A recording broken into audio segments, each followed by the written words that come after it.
A good and sweet New Year to all. Rosh Hashanah begins on Sunday night, and during the next 10 days ending with Yom Kippur, we as Jews enter into 10 days of introspection called the 10 days of awe, or the Yamim Noraim. The Jewish New Year, as opposed to the secular New Year, is therefore marked by interactions. They're marked by examining our role in the world and our relationships with other people. During this time, we are encouraged to work on ourselves and our relationships with the deepest of intentionality. If one goes to a bookstore, a major bookstore, one will find shelf after shelf of self-help books. For the Jewish people, we don't need those shelves after shelves of self-help books, because for more than 3,000 years now, we have been celebrating Rosh Hashanah and Yom Kippur, the ultimate and perhaps the oldest of self-help and self-improvement rituals in the Western world. You know, we cannot expect our lives to be zapped by some outside spiritual force. On the contrary, the Jewish Bible, the Hebrew Bible, teaches us something very interesting. The Bible teaches that if we come across a donkey who's fallen off, whose load has fallen off, and the load is so heavy that the owner cannot pull the donkey up and put the load back on, we are to help him reload his animal.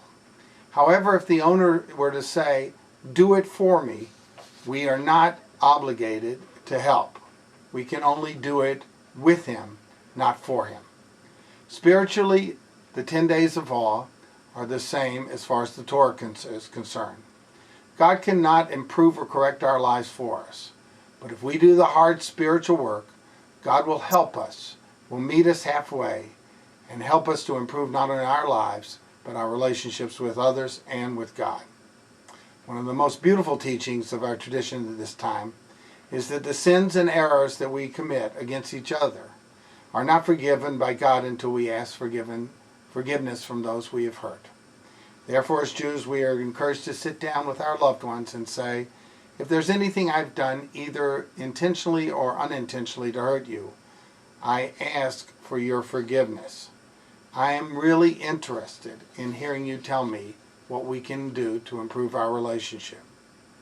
And so during these 10 days, we ask that God will inscribe us for a blessing in the book of life. Our tradition is telling us that during these 10 days, we can really change our lives for the better. Through our spiritual work at this time, instead of merely existing, we can become truly alive. As the fall approaches and as the school year has begun, and as Jews observe the high holidays, may all of us as God's children, may all of us of all faiths, creeds, nationalities, races, and sexual orientations, may we all be inscribed for a blessing of life, health, and peace in the book of life. And on behalf of all of us, all of our staff, myself, Laura Benazia, Andy Corin, and myself, a good, sweet, Shana Tova U'Mituka, a good and sweet, happy, and healthy New Year.